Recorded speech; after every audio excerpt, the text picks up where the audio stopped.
¿Cómo están? Bienvenidos nuevamente a su podcast de Negocios a la Vida, donde hablamos de negocios, emprendedurismo, fiscal, comercio exterior y todo aquello que sucede sin que tú te des cuenta y repercute en tu vida y en los negocios. Raúl, ¿cómo estás? ¿Qué vamos a hablar el día de hoy? ¿Cómo estás, Arturo? Oye, hoy traemos otros 3 temas. Así es. Ahora sí nos vamos a enfocar un poquito más al tema de negocios. Así es. Vamos a estar hablando de declaraciones anuales, que ya se viene próximas a estar haciendo las declaraciones para las distintas entidades jurídicas que se tienen. Reporte, un punto importante, reporte para socios y accionistas extranjeros. Correcto. Y partiendo de ahí nos vamos a brincar a inversión extranjera directa con esta nueva alianza que quiere hacer México en tema comercial, la creación de un TLC con Corea del Sur. Así es, Tatiana se puso las pilas y empezó a trabajar. Tatiana Cloutier. Exacto. Era necesario. Sí, claro. Sí, porque de hecho ya venía desde Fox que se quería intentar algo, incluso Calderón también, y pues no prosperó nada, ¿no? Esperemos que esta vez sí. Traemos datos interesantes, ¿no? Así es. Corea del Sur creo que nadie lo trae en el radar, pero es una economía importantísima para México. Importantísima. Exactamente. Pues bien, empezamos con el primer tema, Raúl, si así me lo permites. Adelante. Hablamos de la declaración anual, ese dolor de cabeza, ese momento que es tan esperado por la autoridad donde tú te desnudas ante él y le dices, aquí está mis ingresos, mis deducciones, todo aquello que generé en el negocio y claro que sí, como no, te pago los impuestos necesarios. Es correcto, ¿no? Es correcto. Exacto. Y es una época complicada porque aparte, ahorita la autoridad ha hecho modificaciones en su plataforma tecnológica, tanto para pagos provisionales, esos pagos provisionales son donde tú le vas rindiendo cuentas de manera mensual, pagando impuestos que van anticipados a un ejercicio anual para el tema de la declaración anual, específicamente ahorita hablando de las personas morales, ¿no? Estas figuras, estas personas jurídicas que al final están, pues ahorita en marzo, el 31 de marzo, vencen justamente la obligación de la presentación de la declaración anual. No esperen una prórroga, si no lo hubo en pandemia, no la esperen ahorita. Claro. Y posteriormente en abril iniciamos con las personas físicas. Entonces, ahorita hablando de las personas morales, primera recomendación del día, no se esperen al 31 de marzo a presentar la declaración porque tengan por seguro que la página, si ahorita está lenta, ese día va a estar peor. Sí, correcto. O sea, hay que considerar que todo es electrónico, Exactamente. ¿no? Y dependemos de internet, de servidores del SAT, etcétera. Exactamente. Generalmente a la mexicana, al último, va a ser un tema de colapso. Exactamente, ¿no? Entonces, creo que es un punto, antes que nada, nosotros entendemos que todo, y lo hablábamos desde en su momento, desde la obligación de la inscripción del RFC de los mayores de 18 años, ¿no? Con esta nueva obligación, y entonces prácticamente este RFC es el nuevo registro del CURP, ¿no? Que prácticamente todos vamos a tener y es importante para todos los contribuyentes. Este tema para mí es un conflicto emocional y retomando un poquito esto, aunque no quisiera abordar tanto, pero al final es cuando la autoridad te dice que para tú hacer deducible esos gastos del extranjero, sabemos que nuestros legisladores les da flojera legislar y se lo dejan todo al SAT a través de reglas misceláneas. Y hay una regla de manera particular que te habla y te dice específicamente de qué conceptos debe tener una factura del extranjero que tú quieras deducir en México. Okay. Y de entrada te dicen, oye, a ver, debe tener el nombre del negocio del extranjero, el RFC o el Tax ID del extranjero, y ese dato de manera particular es muy complicado que lo pueda existir porque ese dato muchas veces es muy confidencial y no cualquiera lo comparte como nosotros, que es como pan caliente a cada momento y el RFC es lo primero que te preguntan y te presentas con tu RFC y después con tu nombre aquí en México, ¿no? Entonces, en otros países no es así, entonces ahí empezamos con esas complicaciones. Otro punto importante que justamente hace es que en estas facturas, ¿no? De manera particular, resulta que dentro de los, te piden que plasmes ya de manera obligatoria a partir de este año tu nombre y tu RFC para que tú lo hagas deducible. Ellos no tienen muchas veces campos donde puedes ingresar tu RFC, simplemente te preguntan tus datos, tu nombre, a quién se le va a facturar y se acabó. Y entonces aquí nuestra autoridad fiscal viene a decirle al extranjero cómo debe emitir sus facturas para nosotros poderlos usar, que es una completa ridiculez. Y al extranjero le vale 3 pepinos, ¿no? Es correcto, ¿no? Sí, de hecho, por eso siempre que hago compras es el extranjero, donde dice ponga tu información, ahí se coloca todo lo que tenga que ver con el RFC. Correcto. Para que nos, razón social, RFC, ya sé que no se necesita ya domicilio, pero se coloca todo el domicilio porque, como bien dices, el extranjero no tiene esos campos considerados, sobre todo cuando hay compras en línea, no lo tiene considerado y nada más emite su factura. Muchas veces ya es una programación automática en un PDF que te dice, ahí te va. Compraste esto, te lo emito. Pero ¿qué pasa, por ejemplo, cuando tú vas a ese famoso lugar que está abierto las 24 horas porque te mueres de hambre y estás en una zona que se llama Manteca, California, es caso de la vida real, y tienes mucha hambre y vas a un Wendy's. Y entonces te dan un ticketcito que es, después le dices, como aquí en México, de, oye, ¿te puedo pedir una factura de mi ticket? Sí, claro. Allá es como de, ¿eh? Sí. Esto es más que suficiente para decirlo aquí en Estados Unidos. Híjole, pero en México no. Entonces, ¿qué haces ahí? ¿Cómo le vas a decir a Wendy's? Oye, no seas malo, ponme mi RFC, dame tu RFC para ponerlo en el ticket. Dame decir, esto es lo que tengo, si quieres, y si no, dale, llégale, ¿no? Exacto. Entonces, ese es de los temas complicados que nos podemos llegar a topar, pero bueno, son de los controles que hay que tener en consideración nosotros como contribuyentes, porque primer principio del derecho, no estamos obligados a lo imposible, entonces no me puedes venir a mí a exigir autoridad algo, ¿no? Y peor tantito, no hacérmelo deducible, pensando que sí tiene que ver con la actividad profesional o la actividad comercial que estoy ejecutando, posiblemente allá, ¿no? Entonces, bueno, son como de las situaciones que te puedes llegar a topar, ¿no? Claro. Como tal. Oye, entonces, importante para toda la generación de la declaración anual y toda tu contabilidad tiene que ver con el tema de las facturas. Principalmente. Okay. Oye, y digo, para los que no están en actividades empresariales, esta declaración anual, ¿cómo se relaciona con las facturas? O sea, ¿qué es lo que busca hacer esta declaración anual y por qué está correlacionado? Porque hay muchas personas que tienen actividad empresarial y no facturan. Correcto. O sea, yo conozco muchas que dicen, no, yo no facturo, a mí me da hueva. ¿No? Que mi contador me diga cuánto y yo pago. Así es. Y hay mucha gente que es empleada, ¿no? Y que podría estar facturando para efectos de hacer una deducción de acreditación de los impuestos. Correcto. Bueno, aquí hay que diferenciar un poquito y entender pues, que tenemos de manera principal, ¿no? Tenemos diferentes regímenes fiscales para el tema de las personas morales, físicas, etcétera, ¿no?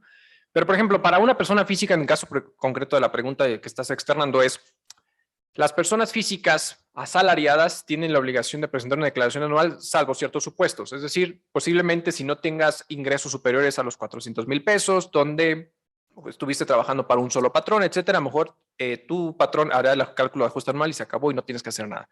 Pero puedes optar, ¿no? O tienes mayor, o superas los ingresos, o tuviste dos patrones simultáneos, o puedes optar por querer ingresar tus deducciones personales. Ese tipo de deducciones personales, pues pides o solicitas facturas por los servicios médicos que puedes tener, el tema de servicios nutricionales, intereses hipotecarios, etcétera, etcétera, ¿no? Aquí el punto importante, y es que justamente a partir ya lo que no hiciste en su año, pues ya te hizo daño. Pero a partir del 2022, pues sí. Entonces, a partir del 2022 hay un punto importante en el cambio del CFDI, que es solicitar el uso del CFDI correcto, sí, que se vuelve un punto fundamental. Entonces, le tienes que pedir a tu médico, por favor, dame el uso de CFDI, que es una deducción personal, la D01, que es deducciones hospitalarias, médicas y todo ese tipo de cosas. Porque muchos teníamos la costumbre de gastos en general. Gastos en general. ¿Y eso qué pasa? Que el aplicativo del SAT, como es pro-tecnológico, como nosotros en Negocios de la Vida, pues todo le hace caso a lo que presentan sus CFDI. Y entonces claro, no te aparecen esos comprobantes porque el uso del CFDI, si bien todavía hasta el 2021 te decía que no te permitía o no iba a pasar nada con tema de deducción y acreditamiento del IVA en su momento, pensando que le das un uso distinto al que se ampara dentro del comprobante fiscal. A partir de 2022, esas reglas cambian por las modificaciones del Código Fiscal. Okay. Entonces, ahora sí hay que tener cuidado con eso, ¿no? Como tal. Pero el punto fundamental de todo esto es que al final el comprobante fiscal juega un papel fundamental porque es el principal arma para poderte fiscalizar y al final todo lo que está llenado. ¿Cómo presenta y regresando un poquito al tema de la declaración anual de las personas morales que justamente estamos ahorita en este campo de batalla que estamos enfrentando entre la autoridad y los contribuyentes y su plataforma como intermediaria? Es que al final hay un prellenado de información que viene principalmente de información que en su momento nosotros le proveemos a la autoridad, que son pagos provisionales. Pagos provisionales que en su defecto, a hoy en día, dentro de la plataforma actual, pues precarga la información a través de los comprobantes fiscales. Entonces, si está emitido, al final, de cierta manera, para el régimen general, de manera particular, pues se acumula para efectos de impuestos, ¿no? Entonces, las declaraciones provisionales de que se declaran de forma mensual ya vienen precargadas en tu declaración anual. Si la regaste y no aparece información completa, no la puedes modificar en tu declaración anual. Tienes que regresar a hacer tu declaración mensual. Exactamente. Una modificación. Una modificación complementaria justamente a esa declaración provisional, modificarla y si hay un impuesto a cargo, bueno, pues pagarás el impuesto con los recargos y actualizaciones suficientes, esperar un lapso de 48 horas para que se corrija dentro de la declaración anual porque ese dato no lo vas a poder modificar, ¿no? Ok, a ver, entonces, yo cada mes como persona moral voy emitiendo una factura. Exacto. ¿No? O con actividad empresarial, bueno, lo que sea. Vamos Así es. a hablar de manera general cómo se une el CFDI con tema de declaración. Entonces yo emito un CFDI, ¿no? Por temas de ingresos que yo voy a recibir. Correcto. Y esa información, al ser electrónica en automático, el SAT la agarra. Así es. Y lleva una contabilidad como paralela tuya. Correcto. ¿No? Que decir, a ver, Arturo, a través de estos CFDIs detecté que va a tener ingresos de 500,000 pesos al mes. Así es. Y ahí independientemente no nos vamos a meter si lo pagaron o no lo pagaron. Correcto. Pero de manera general, 500,000. Correcto. Sobre eso te empiezan a hacer el cálculo. Así es. Para los impuestos. Así es. Oye, y los impuestos, digo, hablando de manera general, porque creo que va muy, muy de la mano de cuáles son provisionales y definitivos, como los comentabas. De manera general nos aplica el IVA y el ISR. No tenemos algunos especiales como el IEPS, ISAN, etcétera, pero vamos a dejarlos de lado. Correcto. Para un conocimiento general. ¿Cuándo es provisional? ¿Cuándo es definitiva? Porque al final en una factura se genera un monto de ingreso y siempre, en la mayoría de los casos, salvo excepciones de la ley de IVA, todo va a una tasa general del 16. Correcto. En el caso específico del ISR en la generalidad, y lo hablo en la generalidad porque hay ciertas particularidades donde a veces es un impuesto definitivo, como las retenciones de dividendos, intereses, etcétera, de manera muy particular, que al final cuando se entiende por un concepto definitivo es que quiere decir que ahí quedó y no hay manera de poderlo acreditar, etcétera, para el tema de la autoridad, ¿no? Y pues no lo recuperas específicamente hablando del ISR. El ISR al final entendamos que es los pagos mensuales que pudiéramos estar haciendo son a cuenta de un impuesto anual. Entonces, por lo tanto, y en términos burdos, por eso se llama provisional. Estoy provisionando un pago, estoy generando un pago de manera provisional o de manera temporal, que al final en su cúmulo va a ser frente a un impuesto anual del ejercicio que se presenta en marzo o en abril, dependiendo de las circunstancias, el tipo de contribuyente, o en su defecto en febrero para las no lucrativas, ¿no? Pero, y las definitivas son cuando generalmente son transacciones particulares. El IVA al final, pues es una transacción que al final se ejerce a través de un acto comercial, un tema económico, un acto que se genera y ahí se dispara automáticamente la traslación del IVA causado y es como se genera esas transacciones, ¿no? Entonces, específicamente, el IVA es de manera mensual y no tienes que presentar una declaración anual como en su momento existía una informativa del IVA, ¿no? En su momento, ya tiempo atrás. Solo quedan mensuales. Exactamente. Y el tema del ISR, pues sí va a cuenta de una declaración anual. Todos los pagos que se hagan de manera mensual, hay la importancia de que tus cálculos mensuales sean correctos. Claro.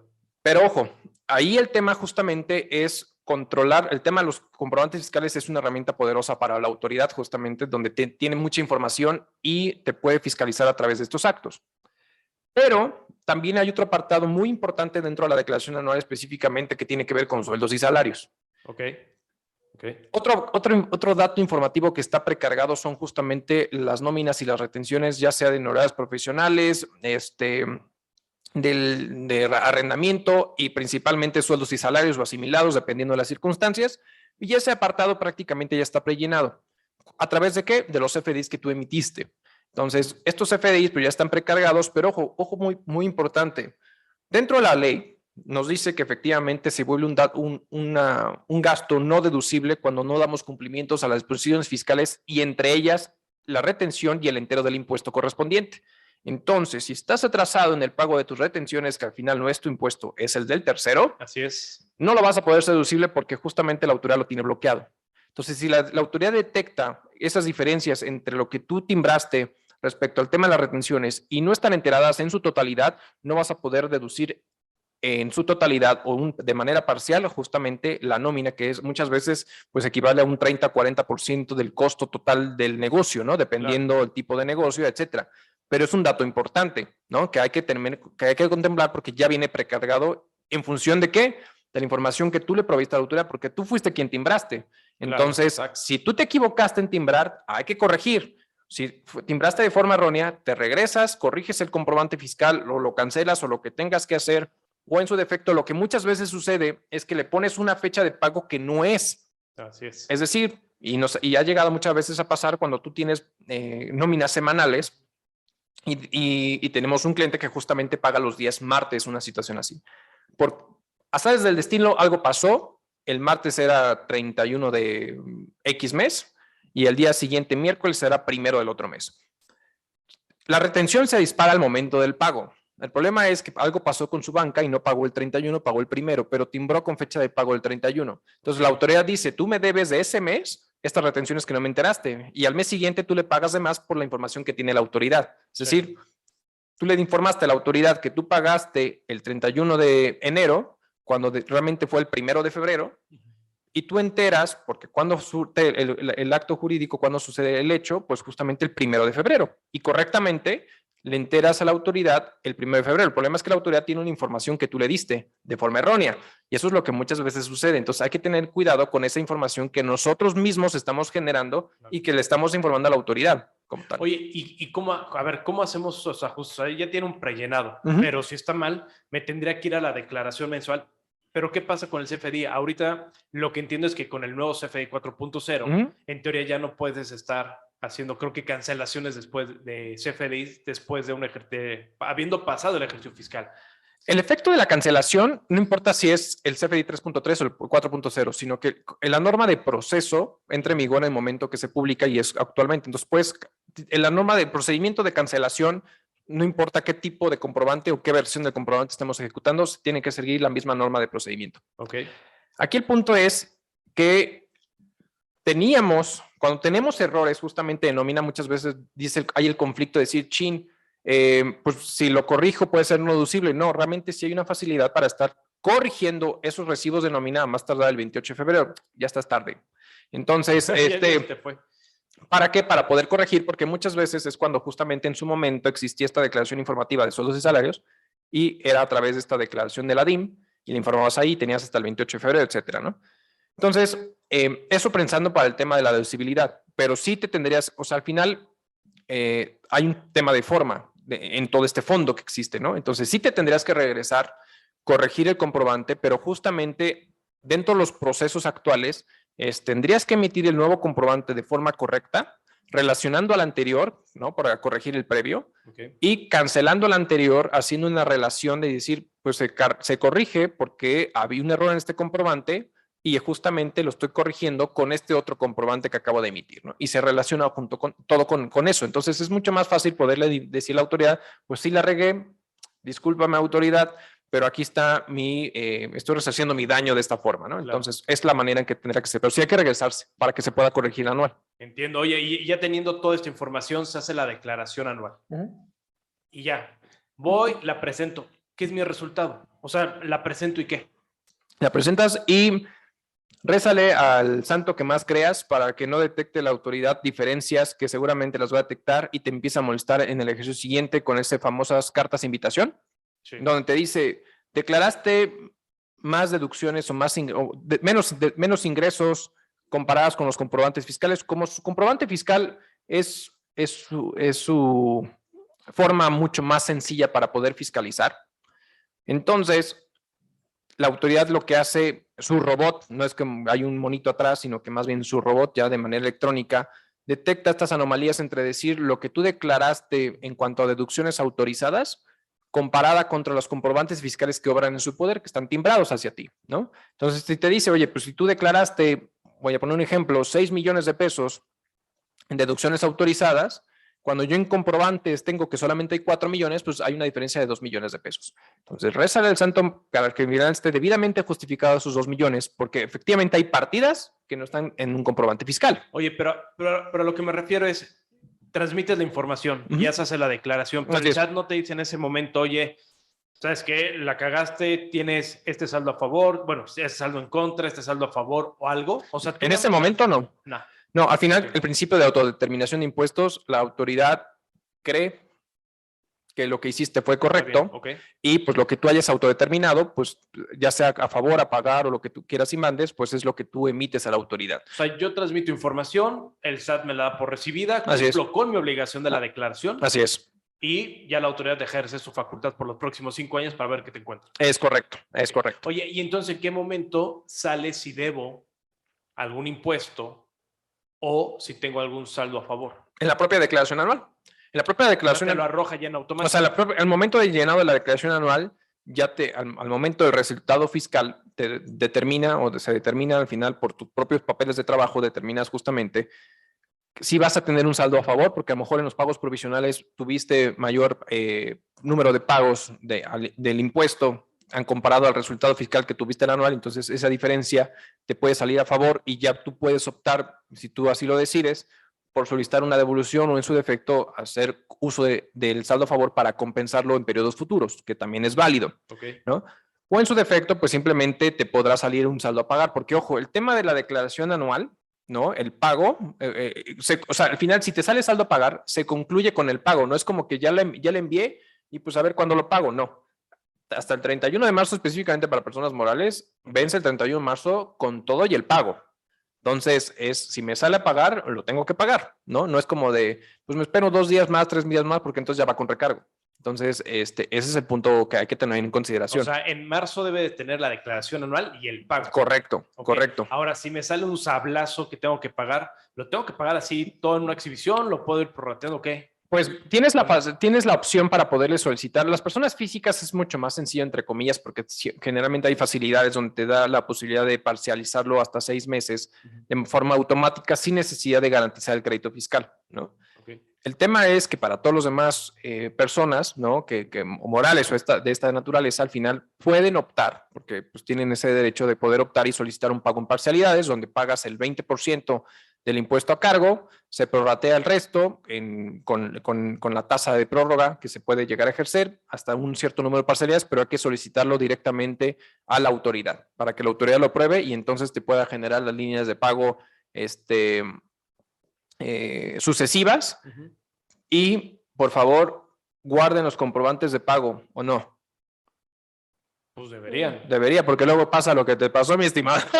Entonces, de que estuvimos dando vueltas y vueltas para poderle comprobar a la autoridad que efectivamente se había pagado, porque pasó que había una discrepancia entre una línea de captura, entonces resguarden los comprobantes porque luego llega a suceder eso y porque sí, ha pasado, nos pasó, ¿estamos de acuerdo? Sí, de acuerdo. Oye, y bueno, ya entendimos la declaración, la relación con el CFDI. Ahora, ¿quiénes son las personas? Ya vimos personas morales. Así es.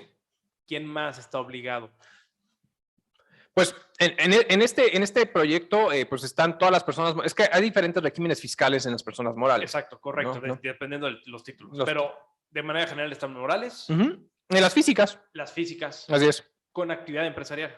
O quien sea. O quien sea, porque realmente puedes tener un régimen de sueldos y salarios, ¿no? Y pues tú tienes el derecho de presentar tu declaración anual si así lo decides y si así le informas a tu patrón en su momento, que debió haber sido en diciembre, a más tardar justamente para que no te haga el ajuste anual.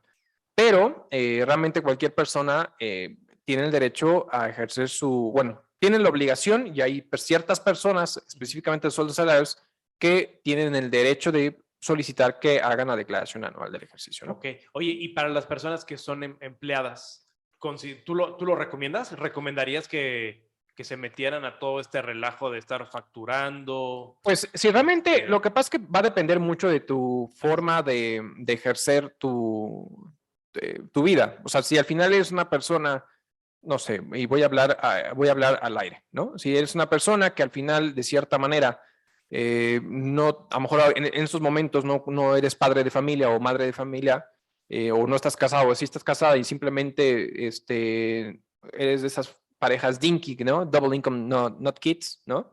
Entonces, pues a lo mejor no, y son sanos, entre comillas, en el sentido de que no tienen que tanta visita al doctores, no están pagando ahorita un crédito hipotecario. Entonces, a lo mejor no tienes tantas deducciones o no tienes deducciones personales a las cuales pudieras ejercer el derecho a detenerlas, pero porque no tienes necesidad de tenerlo. Entonces, si no tienes necesidad de tenerlo y si estás dentro de esos supuestos, yo diría no tiene sentido. No te metas en complicaciones y deja que el patrón lo haga.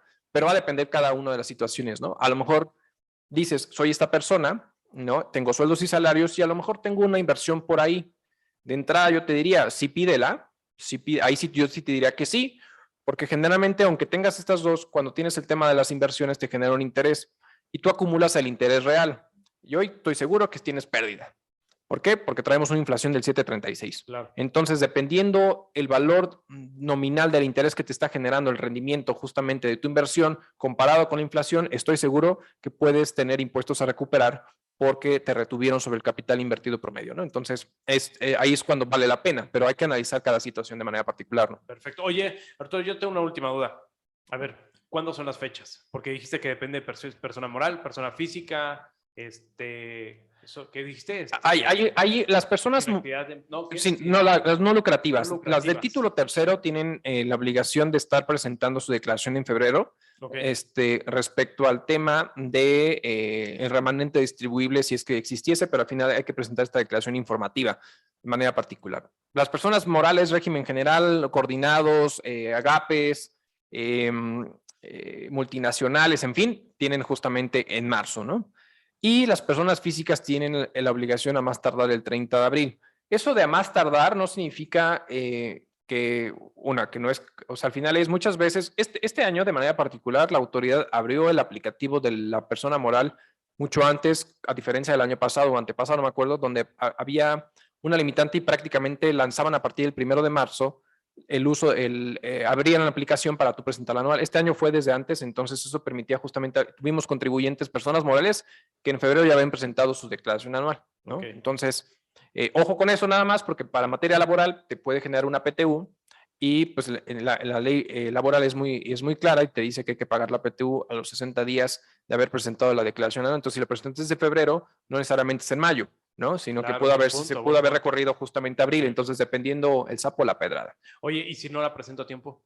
Híjole, si no la presentas en tiempo de entrada, si no se da cuenta la autoridad, bueno, pues lo haces de forma espontánea, Okay. pero pues si hay impuesto a cargo, definitivamente va a haber un tema de sanción, como es recargos de actualizaciones, Okay. ¿no? Entonces, pero no hay una multa más allá, no hay, o sea, si no se da cuenta la autoridad, no hay sanción, ¿no? Si se da cuenta. Si se da cuenta porque sus facultades de comprobación o el requerimiento, etcétera, y está bien fundado y motivado, pues efectivamente, pues sí te puede haber una sanción de por medio.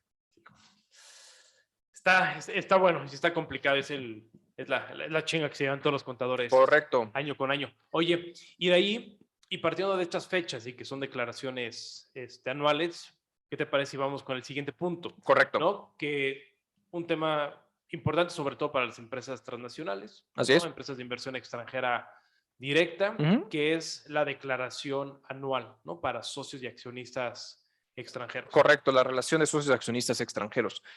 Exacto. ¿Qué quieres saber de ahí, mi estimado Raúl?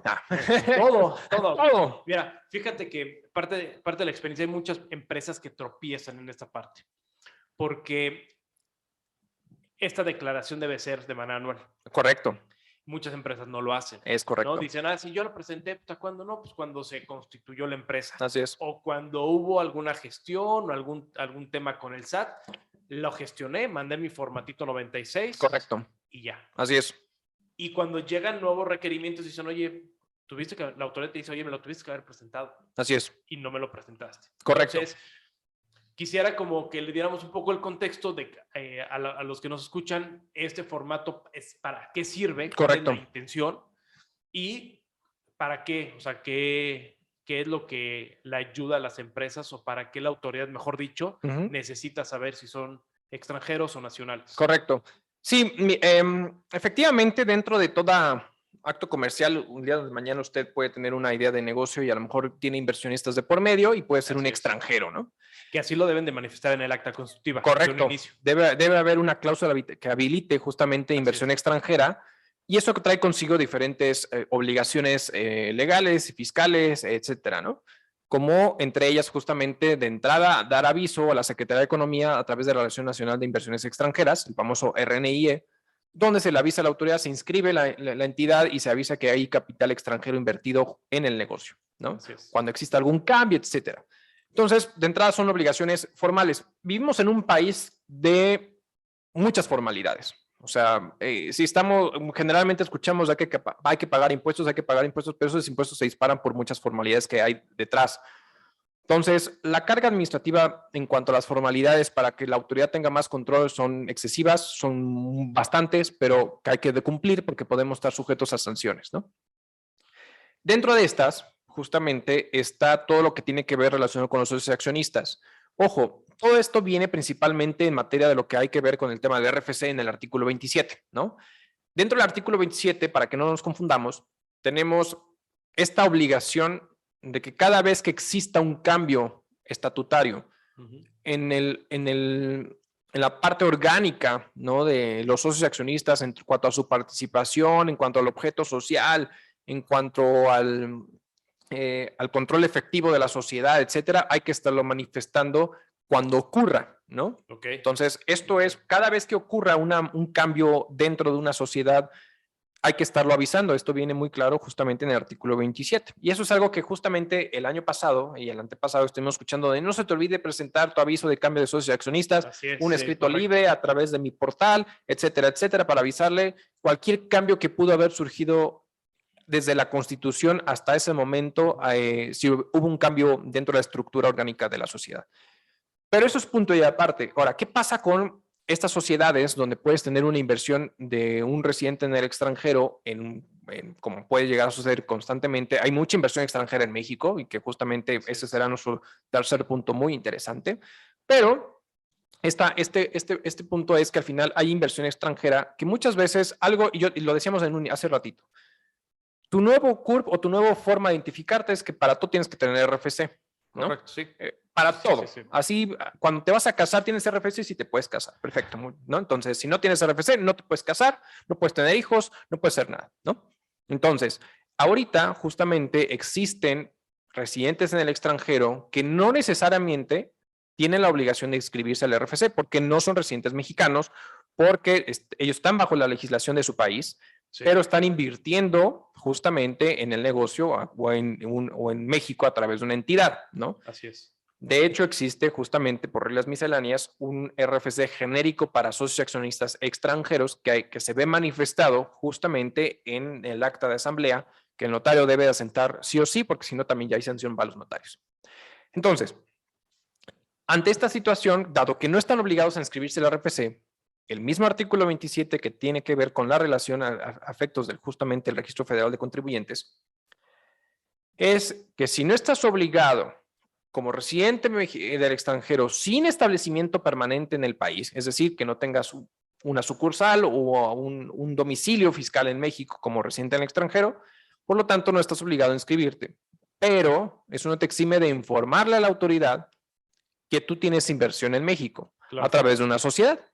Entonces, es aquí cuando tú tienes dentro de los primeros 3 meses, ¿no? Que terminó el ejercicio, es decir, a más tardar el 31 de marzo, a través de la forma 96, informarle a la autoridad quiénes fueron los socios y accionistas del ejercicio anterior de dicha sociedad, donde te pide de qué país son, ¿no? Donde te pide el nombre legal de la entidad, donde te pide ese RFC extranjero o tu Tax ID, ¿no? Que luego es un dolor de cabeza, porque muchas veces luego los extranjeros se rehúsan a compartirlo, porque allá es información confidencial, porque puede haber un mal uso de ese a comparación de México, ¿no? Sí, y luego hay países, por ejemplo, como Hong Kong, en donde cada cierto periodo de años hacen una modificación para actualizar la base contributiva. Entonces, eso es todo un tema, porque si tú no eres una empresa, para empezar, si no tienes el conocimiento de estos cambios, así es, pues nunca te vas a enterar si le tienes que solicitar información. Así es.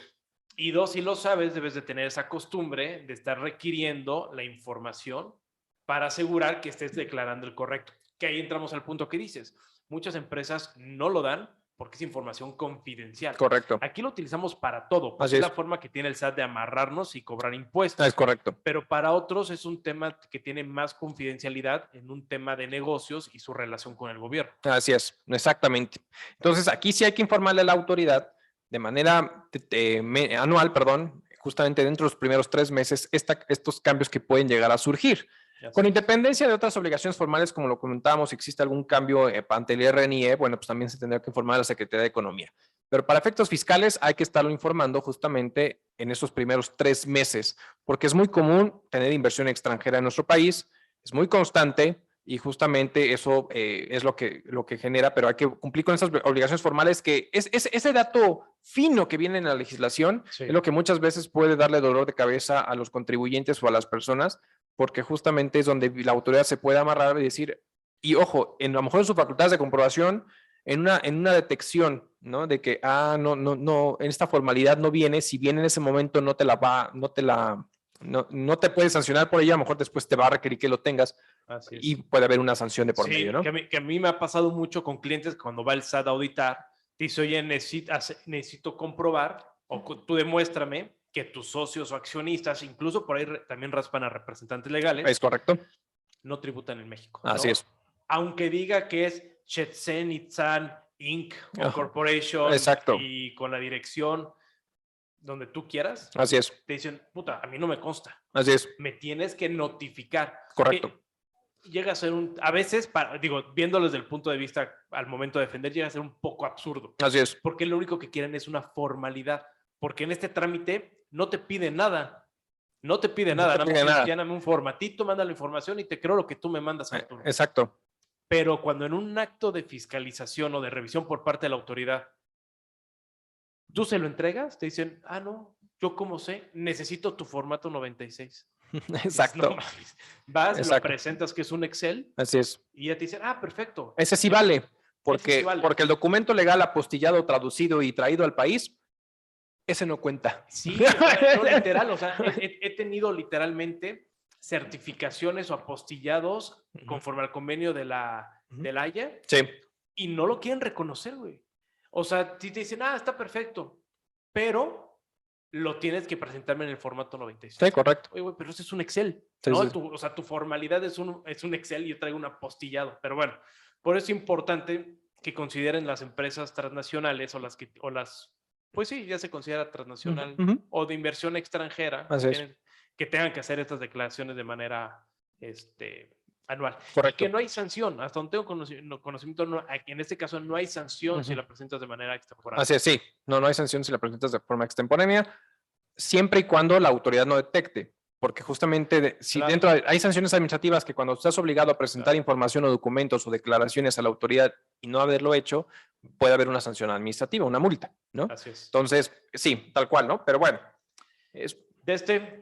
Simplemente es aviso y que tengan cuidado, ¿no? Exactamente. No tiene mayor complejidad. Somos un país de muchas formalidades, por favor, no se olviden justamente de eso. Administrativas y fiscales hasta el cuello. Exacto. Oye, a ver, partiendo de esta parte de inversión extranjera. Correcto. ¿No? Vámonos a esta nueva noticia en donde por fin tu secretaria. Mi secretaria Tatiana Cloutier se está poniendo las pilas, está chambeando y está con Luz María de la Mora. Exacto. Están poniendo las pilas para reactivar esta negociación que habías comentado. Sí, exactamente. Pues esta negociación que de cierta manera creo que es un punto punto interesante y aquí tú, que eres el experto en la materia de comercio, nos podrás ahondar más, pero justamente esto no es nuevo, o sea, al final va a ser interesante y ojalá y sí logre algo porque, vuelvo, es algo que en su momento Fox lo intentó, Calderón lo intentó, no se logró nada, pero creo hoy en día Corea es un país predominante en nuestro país, lamentablemente de forma negativa desde el punto de vista comercial porque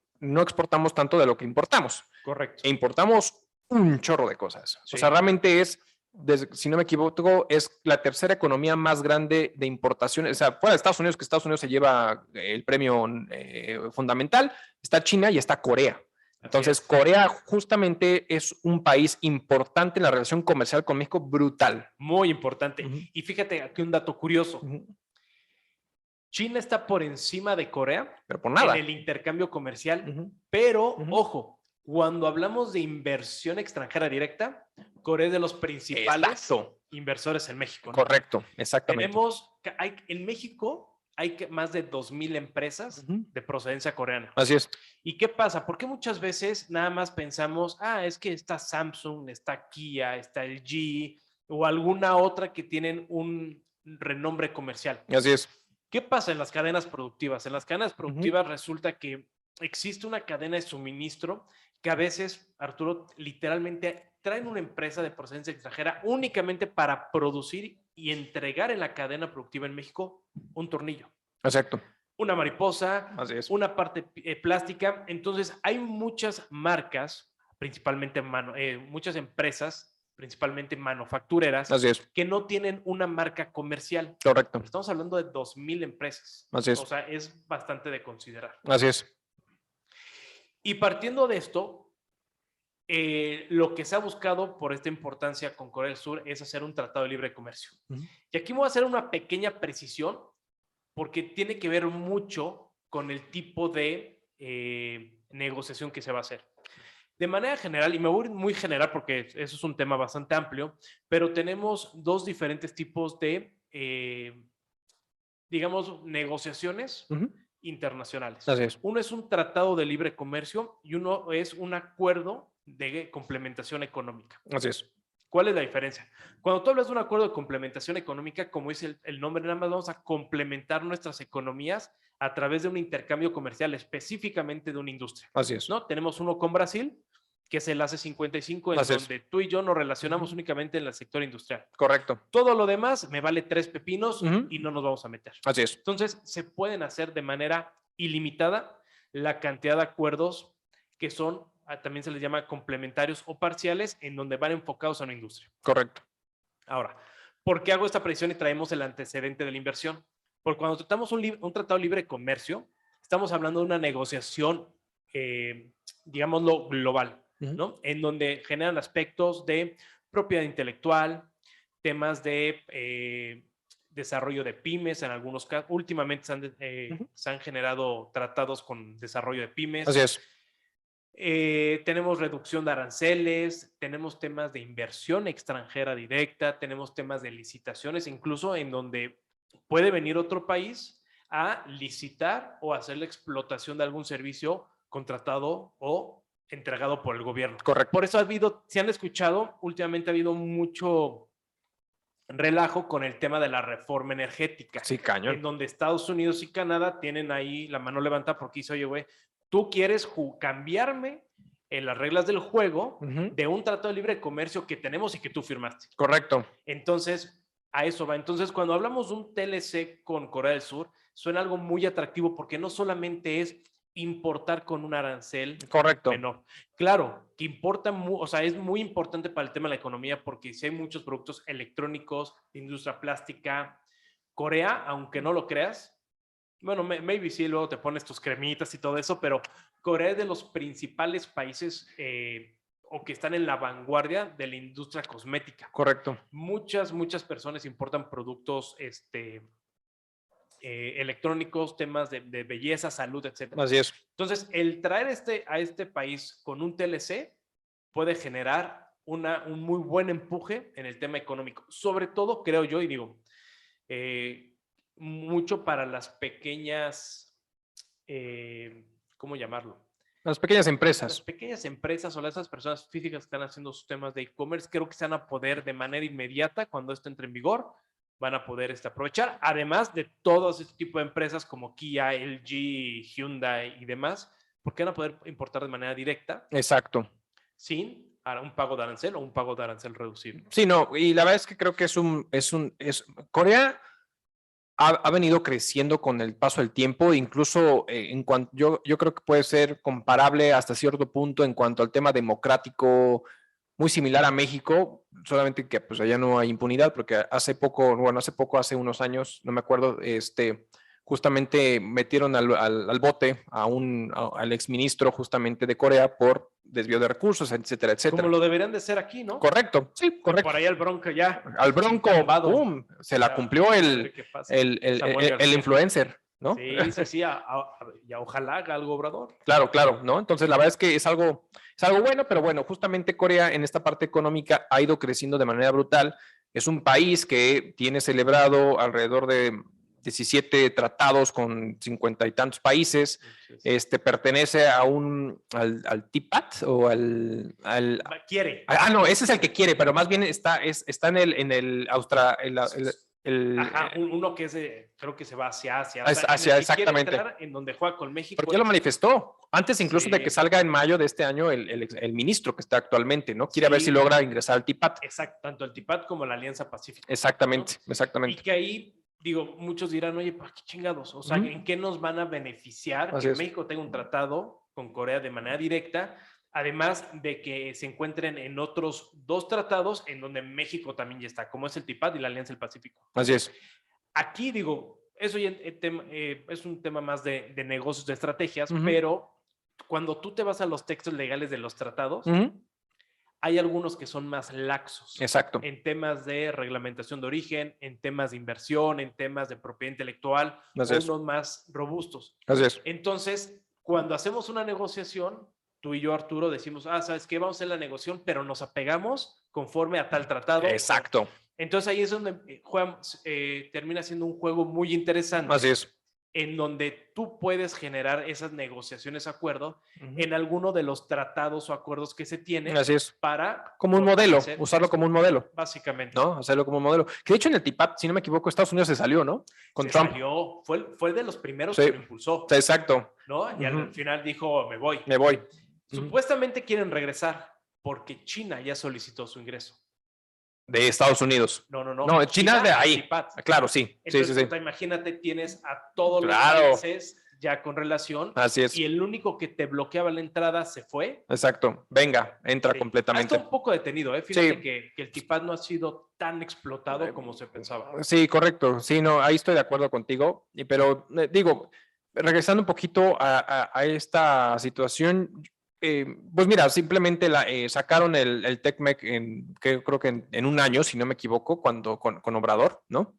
Sí, pero ya traen una Sí, no, ya negociación traían de ya traían 3 negociación años. atrás, exactamente, pero entró Obrador y al año prácticamente estuvieron cerrando ya la negociación y firmando justamente el TECMEC, que si hay irregularidades, que si el tema energético, que si por ahí salió un abogado a defender lo indefendible, Sí. pero respecto al tema energético que no está justamente en ese tratado, pero bueno, en el tema de Corea, si bien actualmente es una economía muy importante porque sí importamos muchísimo de ahí, nos falta exportar. Creo que aquí el punto fundamental, porque hacia dónde pueden apostarle desde el punto de vista económico, yo creo que es al sector primario, el tema de maíz, al tema agropecuario, y creo que puede ser un área de oportunidad muy interesante el hecho de que este tratado pueda converger con México y poder generar justamente transacciones de esta naturaleza, ¿no? Es correcto, es correcto. El tema agropecuario, el tema mineral, Así los es. minerales, plata, zinc, plomo, Así es. va a ser algo que va a explotar mucho. Correcto, correcto. Así Sí, es.